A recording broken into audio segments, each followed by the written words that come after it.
Good morning दोस्तों। तो welcome है आप सभी का हमारे इस इस सीरीज में। और चैप्टर नंबर आज हम करने वाले हैं चैप्टर नंबर 4, जिसका नाम है प्रॉपर्टी इनकम। देखिए, कापलान बुक जो हमारी बुक है कापलान पब्लिकेशन की, उसमें ये चैप्टर नंबर 4 है और प्रॉपर्टी इनकम है। लेकिन मैं जो कराना चाह रहा हूँ, इसका जो थ्योरी पार्ट है वो मैं चाह रहा हूँ, जो जो हमारा एसीसी है उसका स्टडी हब है, जहाँ पे उन्होंने खुद से सारे चैप्टर्स दिए हुए हैं, तो मैं वहाँ से कराना चाहता हूँ। देखिए, खुद के जो जो चैप्टर्स जो इनके स्टडी हब के अंदर जो भी इन्होंने दिया हुआ है, वो ज़्यादा वहाँ से ज़्यादा क्वेश्चंस आने की संभावनाएं हैं, वहाँ से पॉसिबिलिटी ज़्यादा है in comparison of Kaplan. Kaplan में चीज़ें बहुत ज़्यादा डिटेल में दे रखी है और इसमें उतनी दे रखी है जितनी हमें चाहिए, तो यहाँ से हम कर सकते हैं और कोई भी प्रॉब्लम नहीं होने वाली है, ठीक है। और मैं चीज़ों को जो है सब कुछ एक्सप्लेन करता ही जाऊँगा, तो आपको इतना टेंशन नहीं लेना कि हम कहाँ से पढ़े कहाँ से नहीं, ठीक। तो हमारा प्रॉपर्टी इनकम है, जो कि चैप्टर नंबर 3 में ही दिख रहा है। यहाँ पे 2 चैप्टर एक साथ दे रखे हैं, तो हम यहाँ से सिर्फ प्रॉपर्टी इनकम पढ़ लेते हैं, ठीक है जी। चलिए, तो ये जनरल प्रिंसिपल्स,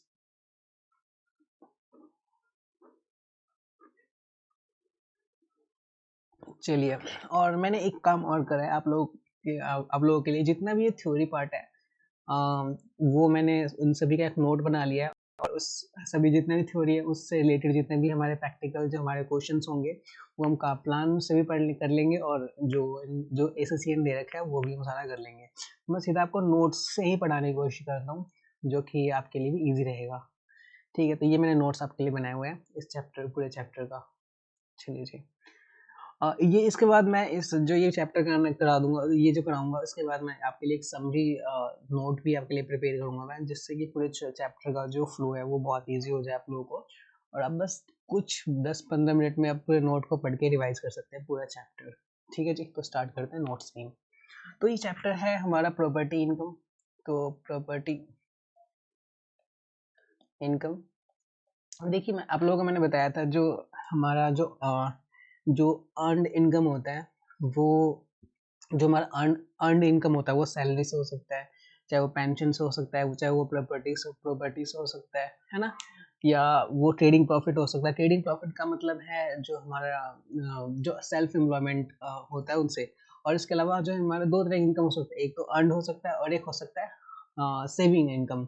सेविंग इनकम आप ये कह सकते हो जो अनअर्नड है, या फिर सेविंग इनकम डायरेक्टली बोल सकते हो। सेविंग इनकम के अंदर अगेन या तो प्रॉपर्टी इनकम हो सकता है, या तो हमारा इंटरेस्ट इनकम हो सकता है, या तो डिविडेंड इनकम हो सकता है ना। मैंने आपको स्टार्टिंग बताया था कि या तो हमारा अर्नड इनकम होगा या तो सेविंग इनकम होगा। अब अर्न के अंदर हम ये अर्न के अंदर देखिए, वैसे तो ये लिखवाने की जरूरत नहीं है। अर्न के अंदर मैं बताया था, सैलरी हो सकता है, पेंशन हो सकता है,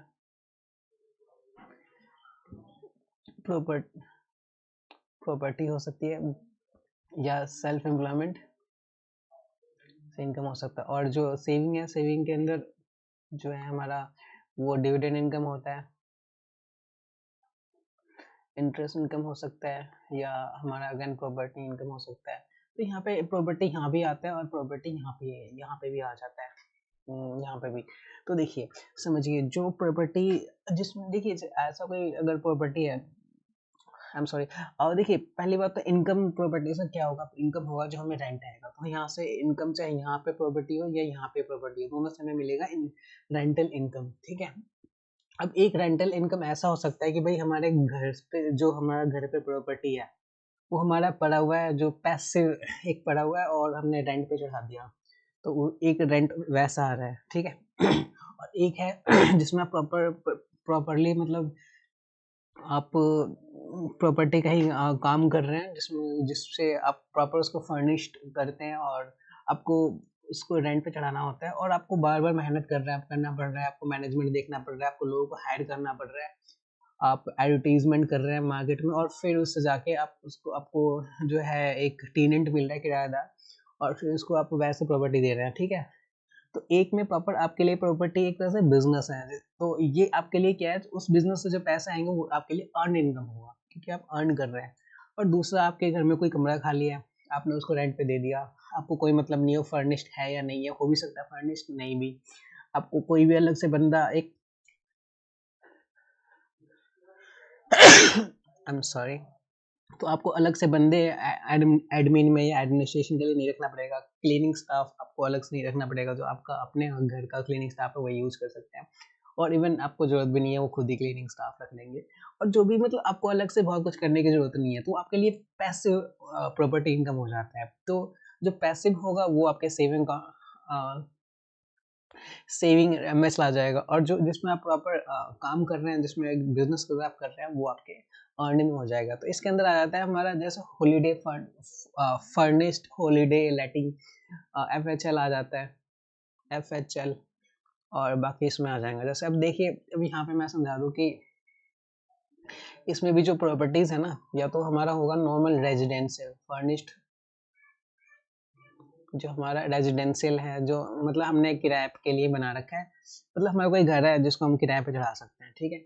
एक हो सकता है रेंट रूम, रेंट रूम मतलब आपका जो घर है अपना, जिसमें घर में रह रहे हैं उसमें एक रूम खाली है, जैसे PG होता है, पेइंग गेस्ट होता है, जहाँ पे एक आधा रूम आप दे सकते हैं। हो सकता है आप अपने घर में उनको खाना खिला दे या समथिंग समथिंग ऐसा, तो पेइंग PG हो जाता है एक तरह से, पेइंग गेस्ट, जिसमें अपने ही घर के अंदर आप लोगों को पैसे लेके आप उसको रहने दे सकते हैं। और आपका हो सकता है एक फर्निश्ड फर्निश्ड हॉलीडे लेटिंग, तो ये हो सकता है। इसमें क्या होता है, आपको प्रॉपर एक बिजनेस के लिए होता है, और ये पूरे हो सकता है आपको बहुत सारा स्ट्रगल करना पड़े, आपको लोगों को रेंट पे लाने का, और ये बहुत कम टाइम के लिए, लाइक किसी को 10 दिन के लिए, 15 दिन के लिए, 1 महीना, 2 महीने के लिए, ऐसे आपको बंदे मिलते हैं। तो इस तरह से हो सकते हैं, ठीक है। तो हम तीनों को सेपरेटली पढ़ेंगे और देखेंगे क्या क्या हम इसमें इसके प्रोविजंस है टैक्स के अंदर, ठीक है। तो हम पहले जनरल सी बातें पढ़ लेते हैं, मैं इनको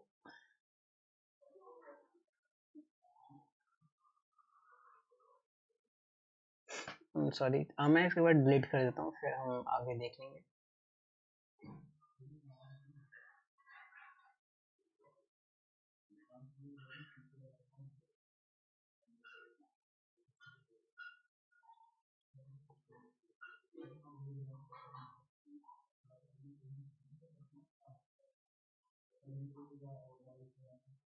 चलिए रहने देते हैं।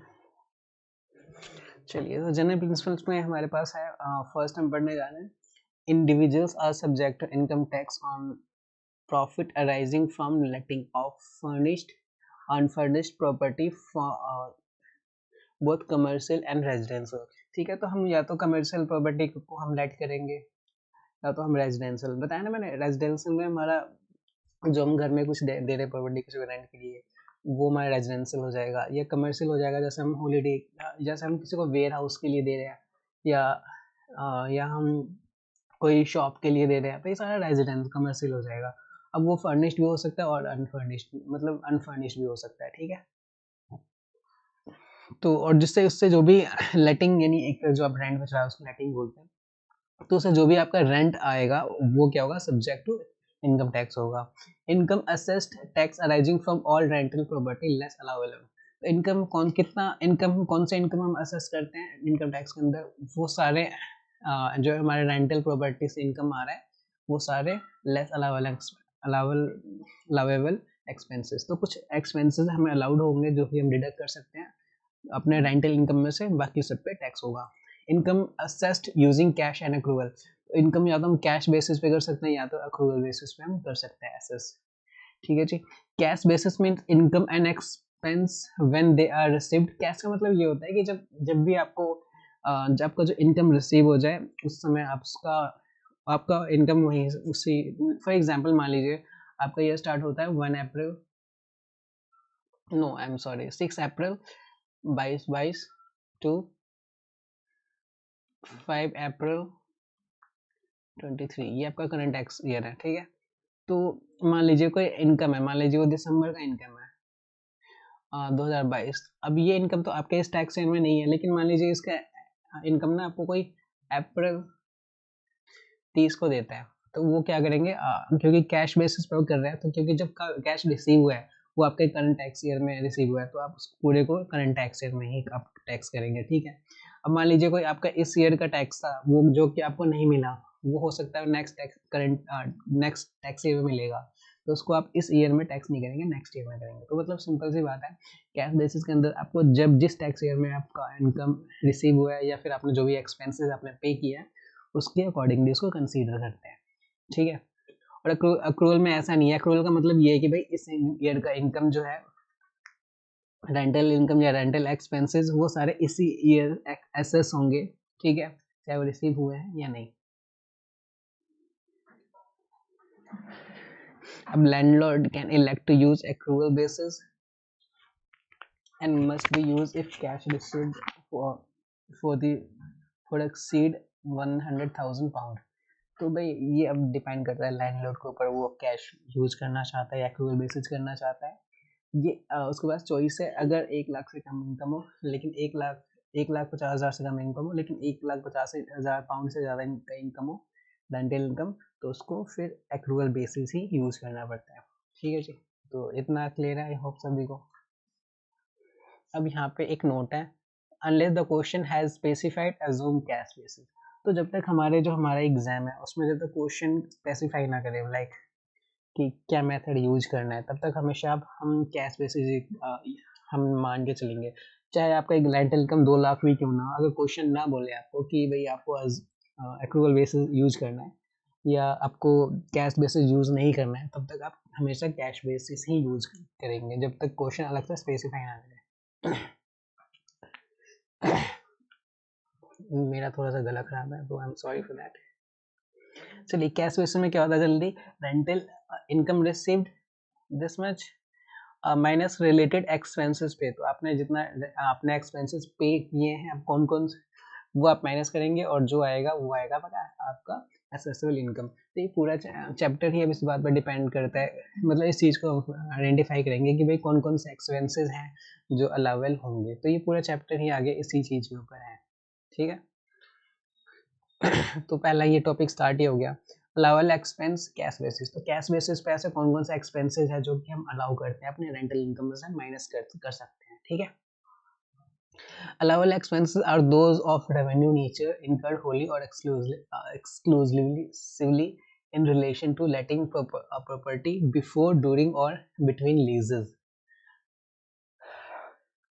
तो भाई जितने भी रेवेन्यू नेचर के एक्सपेंसेस हैं, ठीक है, जितने भी रेवेन्यू नेचर के एक्सपेंसेस है वो या तो होली या तो पूरी तरह या तो एक्सक्लूसिवली यानी सिर्फ लेटिंग के रिलेशन, जो लेटिंग और प्रॉपर्टी है उसके रिलेशन में हुआ हो, चाहे वो रेंट पे यानी लीज पे चढ़ने से पहले या लीज के दौरान या दो लीज के बिटवीन में एक्सपेंस इनकर हुआ हो, ठीक है, वो सारे एक्सपेंसेस अलाउड होंगे। तो एक्सपेंसेस के नेम यहाँ पे है, ठीक है, तो समझ गए। अब बिफोर, ड्यूरिंग और बिटवीन का मतलब आपको समझना पड़ेगा कि भाई आपने जो लेट किया था उससे पहले कुछ खर्चा आया हो, वो भी इसी इनकम इसी साल का एक्सपेंस है। अगर ड्यूरिंग यानी अभी रेंट पे चढ़ा हुआ है उस समय कोई रेवेन्यू नेचर का एक्सपेंस हो रहा है तो वो भी हमें अलाउड होगा। और बिटवीन जैसे एक ने खाली कर दिया फिर दूसरे को रेंट लीज पे देंगे तो उसके बीच में भी कोई हमारा एक्सपेंस हुआ हो और अगर अलावेबल नेचर का है तो हम उसको भी डिडक्ट करेंगे अपने टोटल रेंटल इनकम में से। तो फर्स्ट है इंश्योरेंस। तो जो जितना भी आपका इंश्योरेंस में खर्च हो रहा है सारा का सारा आपका जो एक्सपेंस है अलाउबल होता है। मैनेजमेंट यानी जो आपका अकाउंटिंग या लीगल कॉस्ट होता है लाइक वो भी सारा का सारा अलाउड होगा। जैसे आप बिजनेस का अकाउंटिंग कराओगे कोई लीगल एक्सपेंस है जैसे डॉक्यूमेंट वगैरह कराने में तो सारा का सारा अलाउबल एक्सपेंस है। रेंट पेएबल, अब रेंट पेएबल लाइक आपको कुछ पे करना है रेंट वगैरह आपकी प्रॉपर्टी।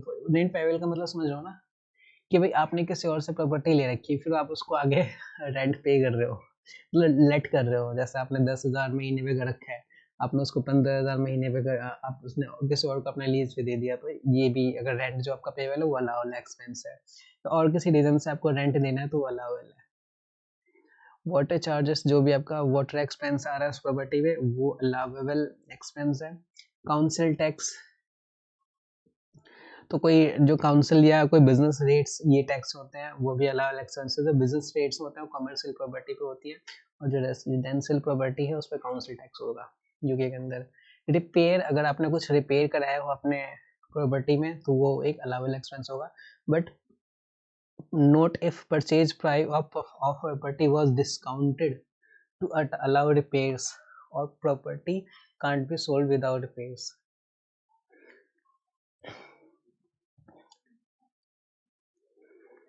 देखिए इसका मतलब आप ये समझ जाइए, जैसे मान लीजिए आपका आपने कोई प्रॉपर्टी बाय किया, रेजिडेंशियल प्रॉपर्टी, ठीक है, 1 लाख रुपए का आपने बाय किया, बट उसकी जो कीमत थी ना 90,000 थी, ठीक है, 90,000। बट आपको पता है इसमें ना, इसमें कुछ जैसे आप कुछ फ्लोरिंग इसका खराब है, फॉर एग्जांपल फ्लोरिंग या कोई टाइल्स वगैरह खराब है या कुछ ऐसा खराब है, आपको पता है, या फिर कोई मान सकते हैं आप जो स्टेयर केस है, सीढ़ी है, वो भी टूटा हुआ है और उसको मुझे ठीक करवाने में 10,000 का मुझे एक्सपेंस लगेगा, ठीक। या मान लीजिए जो फ्लोर है उसके टाइल्स वगैरह, मतलब वो फ्लोर ही टूटा हुआ है, आपको पता है 10,000 लगेंगे, तो आप क्या करोगे, आप अगर ऐसे कर रहे हो कि आपने सीधा जो आप परचेज कर रहे हो, आपने सीधा देखा कि भाई 1 लाख रुपए तो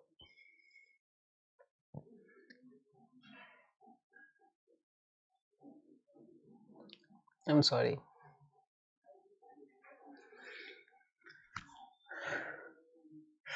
आई एम सॉरी।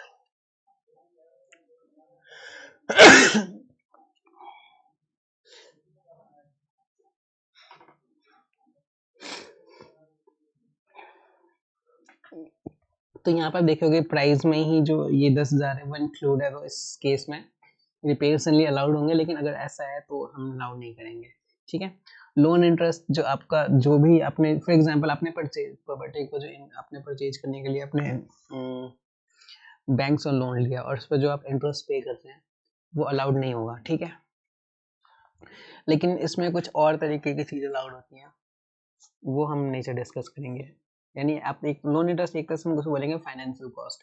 यानी मान लीजिए अब 1 लाख रुपए का आपने 1 लाख पाउंड का 100,000 पाउंड का आपने लोन लिया और उस पर आप मंथली 100 या 1,000 पाउंड पे कर रहे हैं, इस पर आप इंटरेस्ट, ठीक है। तो 1,000 का जो आपका एक्सपेंस, यानी मान लीजिए 12 महीने का हो जाएगा 12,000 एक्सपेंस इंटरेस्ट के फॉर्म में। तो अब 12,000 आपको डायरेक्टली अलाउ नहीं किया जाएगा, बट कुछ और अलाउ किया जाएगा, वो हम नीचे पढ़ेंगे, ठीक है। लोन इंटरेस्ट भी हो गया है हमारा, उसके बाद है हमारा लोन इंटरेस्ट। अब motor expenses related to property business like property visits.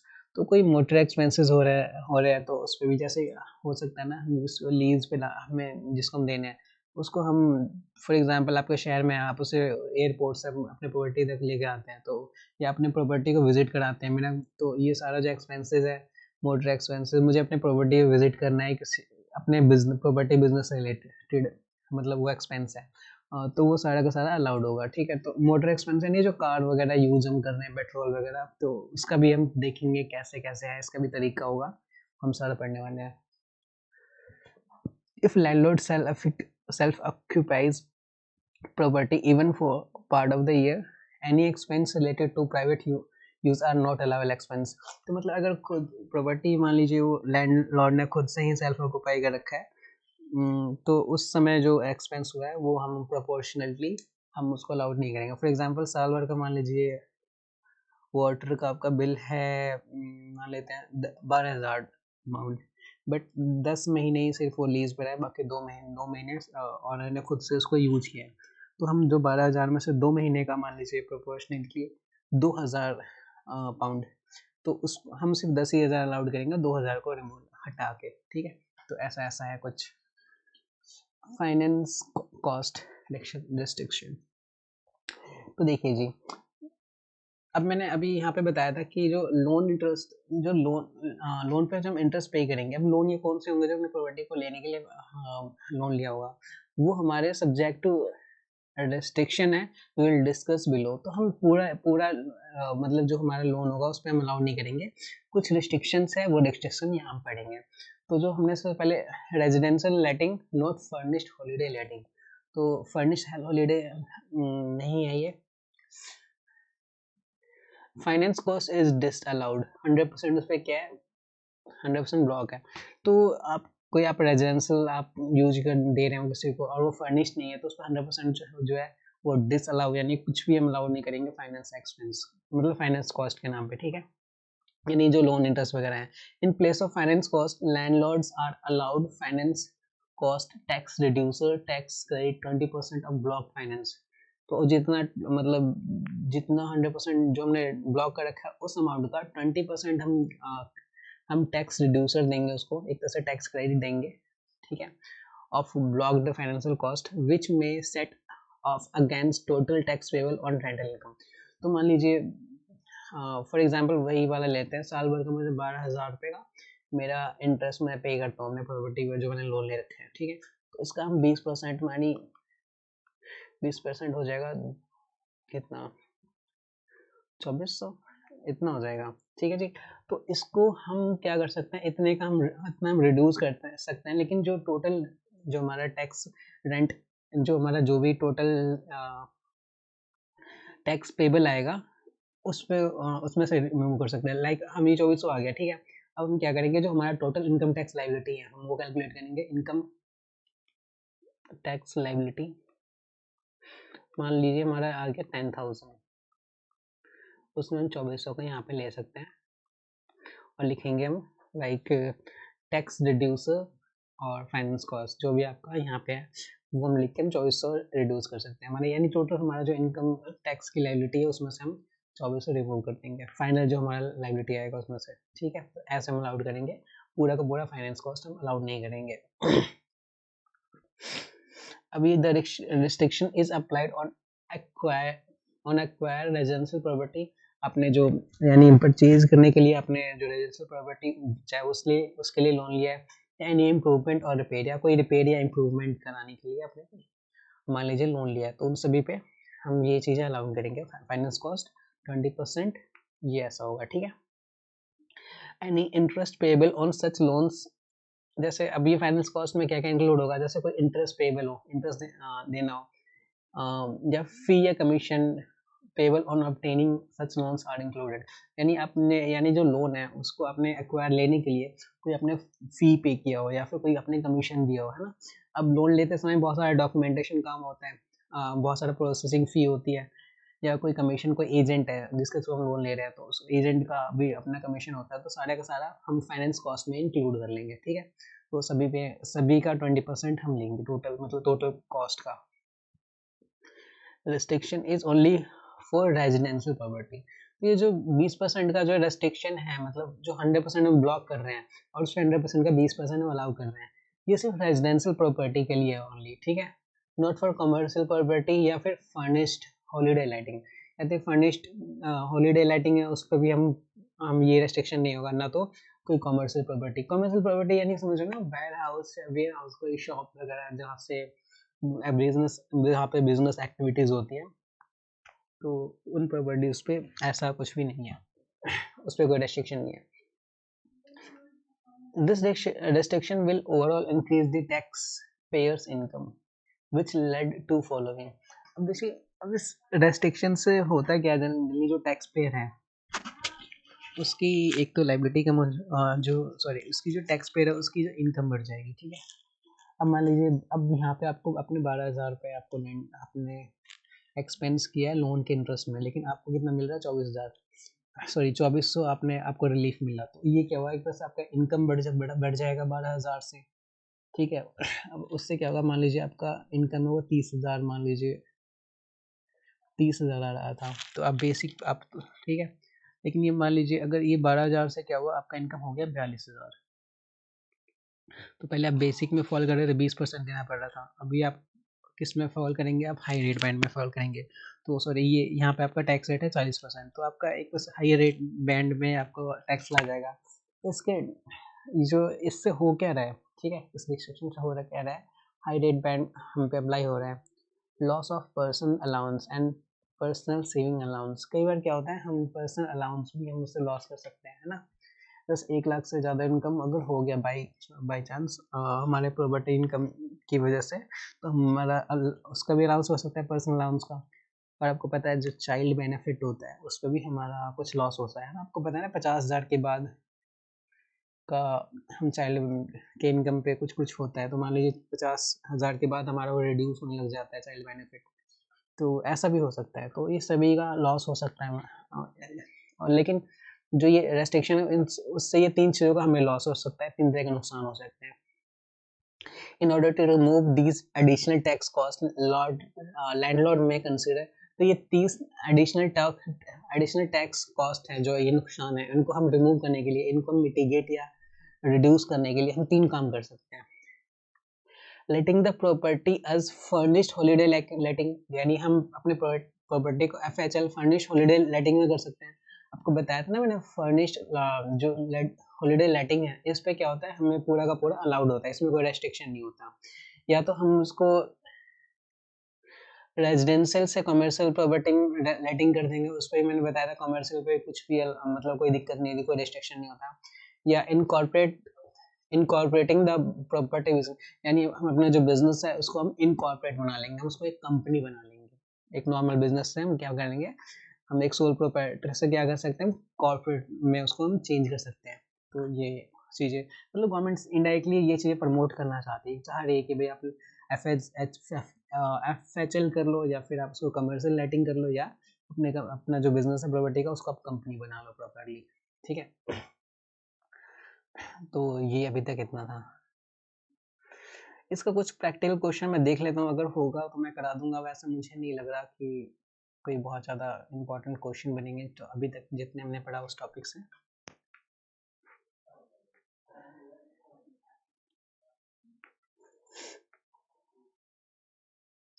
एक क्वेश्चन है तो मैं यहीं से करा देता हूँ आपको। तो ये है, miss Duke purchase a house on 6 of June 2022. It was let from October तो ये 6 अक्टूबर 2022 से इसको लेट किया गया at an annual rent of 12,000 payable monthly in advance. तो ये 12,000 पर एनम और हर महीने के एडवांस में ये पे किया जा रहा है। ठीक है, expenses in the accounting period were, और ये खर्चे हुए रिपेयर्स के लिए 4,000,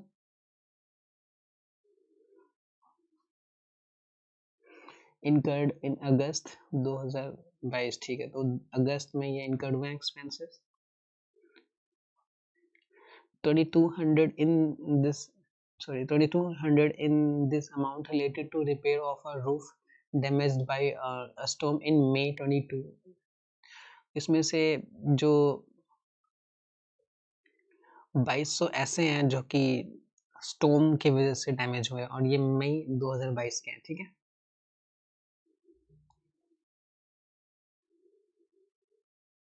this property could not be used until the roof was repaired। तो ये प्रॉपर्टी हम यूज नहीं किया जा सकता जब तक ये रिपेयर ना हो जाए। ठीक है, this price Miss Duke paid for property was discounted to take the cost she would incur on the repair. The total other the other 1,800 related to external and internal painting and decoration. बाकी जो expenses यानी 4,000 में से जो 2,200 तो ऐसा कुछ था, और 1,800 रह गए वो एक्सटर्नल या इंटरनल कोई पेंटिंग या डेकोरेशन पे उस पर एक्सपेंसेस हुए हैं। ठीक है, letting agent fee was 500 paid in September 2022। तो 500 का लेटिंग जो एजेंट है उसको भी हमने कुछ फी एक तरह से कमीशन पे किया हमने। Calculate the property income accessible on Duke miss Duke for the tax year. तो मैं यहीं से एक बार आपको दिखा देता हूँ, लाइक रेंटल इनकम रिसीव्ड। देखिए यहाँ पे आपको ये देखना पड़ेगा, जो हमने प्रॉपर्टी हमने जो बाय किया वो 6 जून को बाय किया है, और वो 6 और ये लेट पे यानी लेट कब हुआ है, यानी किराए पे कब चढ़ा है, तो ये 6 अक्टूबर से चढ़ा है। अब 6 अक्टूबर से हम अगर आप मंथ कैलकुलेट करते हैं तो ये 6 महीने हो जाएंगे, यानी अक्टूबर नवंबर दिसंबर, ये कब पेबल मंथली इन एडवांस। तो मैं मंथ यहाँ पे एक्चुअली मेरे पास लिखने का ऑप्शन नहीं है,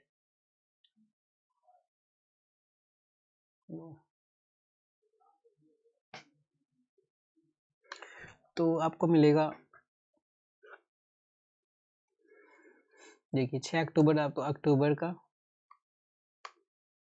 नवंबर, दिसंबर, जन, फेब, मार्च, अप्रैल। तो देखिए आपने कब इसको चढ़ाया रेंट पे, 6 अक्टूबर को, और ये क्या कह रहा है rent of 12,000 payable monthly in advance. तो ये साल भर का 12,000 है, जिसमें से एक महीने अगर 12,000 साल भर का है तो एक महीने का क्या होगा, ऑफ कोर्स 1,000 हो जाएगा, है ना। पेबल मंथली इन एडवांस, तो ये क्या कह रहा है, हर महीने के जो रेंट है वो महीने के स्टार्टिंग में, यानी फर्स्ट जो डेट होगा उस समय ही रेंट मिल जाएगा, ठीक है। तो अक्टूबर से देखिए,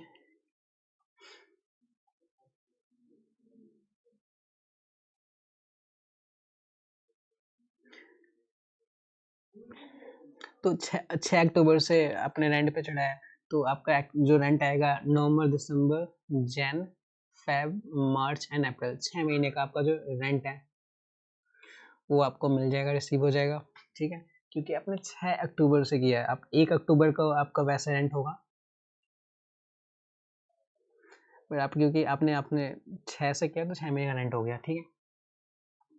उसके बाद अब एक्सपेंसेस हमने क्या क्या अलाउड किया, देखिए अब दो तरह का एक्सपेंस हमने किया। एक तो हमने रिपेयर एक्सपेंस किया है, देखिए क्योंकि छत का जो फ्लोर था वो कुछ टूट गया था, है ना, स्टॉर्म की वजह से, तो वो। और दूसरा जो लेटिंग एक्सपेंस है वो 500 का, वो हमने किया है। देखिए एक और एक्सपेंस है जो कि मैं दिखा देता हूँ आप लोगों को, आई एम सॉरी। देखिए जो आपने 1800 का जो एक्सटर्नल जो डेकोरेशन वगैरह किया था, ये एक्सपेंस तो आपको अलाउबल होगा, क्यों, क्योंकि आपका ये घर का मतलब नॉर्मल एक्सपेंस है, जो ये रेवेन्यू एक्सपेंस है, क्योंकि आप घर का कुछ डेकोरेशन वगैरह करा रहे हैं, कुछ पेंटिंग करा रहे हैं, तो ये तो रेवेन्यू एक्सपेंडिचर है। बट जो ये एक्सपेंडिचर आप कर रहे हैं 2200 का, ये क्या है कि यहाँ पे कुछ इन्फॉर्मेशन देखिए, 2200 of 2200 of this amount related to repair of the roof damaged by a storm in May 2022. The property could not be used until the roof was repaired. तो ये जो है ना रिपेयर जो कराया है, ये एक्चुअली प्रॉपर्टी के इनकम का मतलब, अगर रिपेयर नहीं कराता तो लेट तो होता ही नहीं, मतलब समझ रहे हो ना। तो इस वजह से लेट कह रहा हूँ मैं, जब तक ये प्रॉपर्टी आपने बाय किया था, तो आपने जिससे बाय किया था प्रॉपर्टी, है ना, वो अगर बाय ही आप तब करने वाले थे उस प्रॉपर्टी को, जब वो मतलब वो रिपेयर होता, आप टूटा हुआ छत थोड़ी कर दोगे किसी से। तो अगर टूटा हुआ छत है तो अब जितना कॉस्ट आ रहा है रिपेयर कराने में, वो प्राइस भी आपने पे किया होगा जब आपने खरीदा होगा। फॉर एग्जाम्पल मान लीजिए, मैंने आपको वहाँ पे एग्जाम्पल भी बताया था आप लोगों को,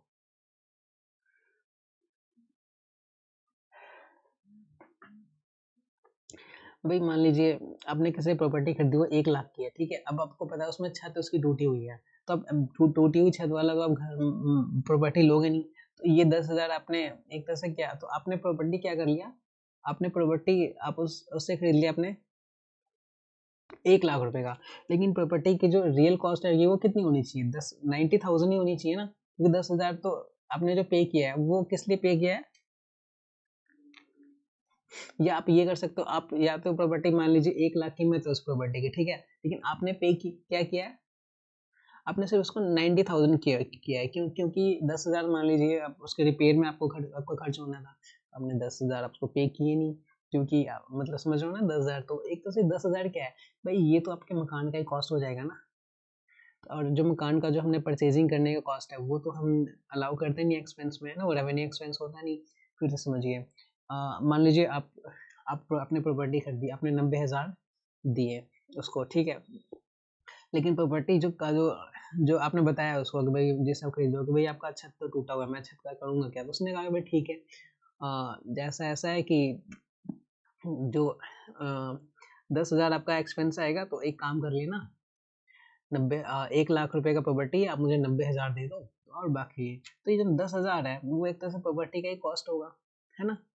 10,000 है वो एक तरह से प्रॉपर्टी, क्योंकि अब अगर वो रिपेयर ही नहीं होता, या तो मकान मालिक रिपेयर करवा के देता तो 1 लाख पूरे लेता हमसे। अब हमने खुद से रिपेयर करवाया है उस प्रॉपर्टी को, तो है ना, तो एक तरह से क्या है कि वो प्रॉपर्टी का कॉस्ट हो जाएगा, आपके लिए अलग से रिपेयरिंग कॉस्ट नहीं होगा, इसलिए हम इस कॉस्ट को अलाउ नहीं करते हैं। ठीक है, तो ये यहाँ पे इसलिए यहाँ पे हमने अलाउ नहीं किया। ये 2200 का है, वो क्या है, स्टॉर्म में टूट गया था। The property could not be used until the roof was repaired, है ना, और ये कब हुआ था, मई 2022 को, और हमने प्रॉपर्टी कब खरीदा है, जून में खरीदा है ना, तो जो स्टॉर्म आया था, टूट गया छत, उसके बाद ही हमने प्रॉपर्टी हमने खरीदा था, है ना, तो इसलिए समझ गए अभी आप।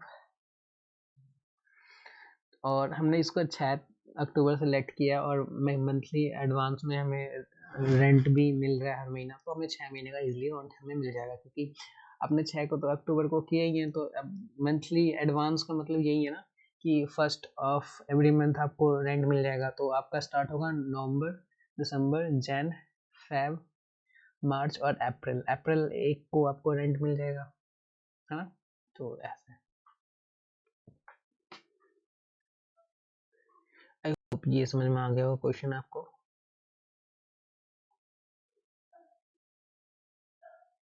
मैं चेक कर लेता हूँ अगर और भी कोई हमारे पास क्वेश्चन हो तो।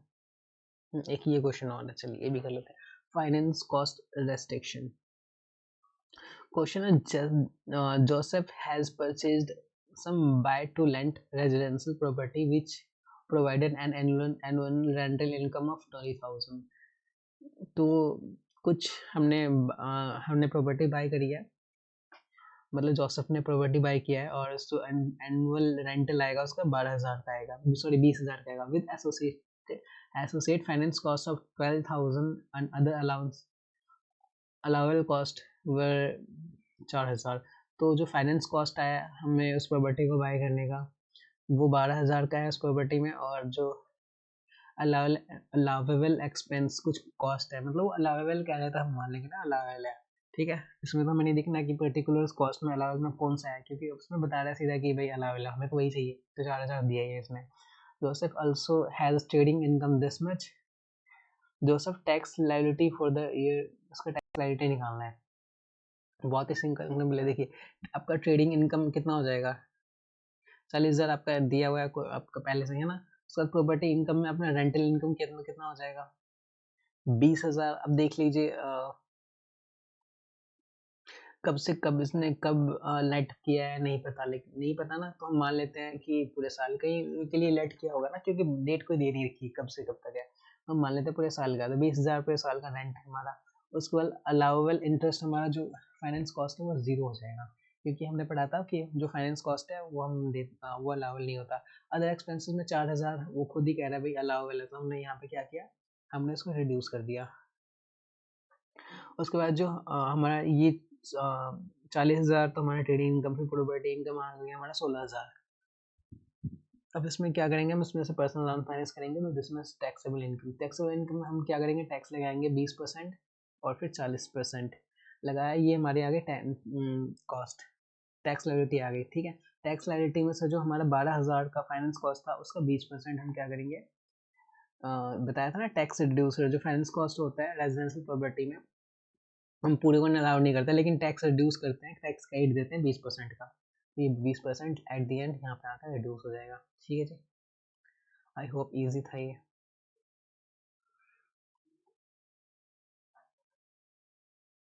और तो कुछ है नहीं अभी तक, चलिए इतना ही हमने पढ़ा हुआ है, तो इतना, और मैंने इतना आप लोगों को बता भी दिया।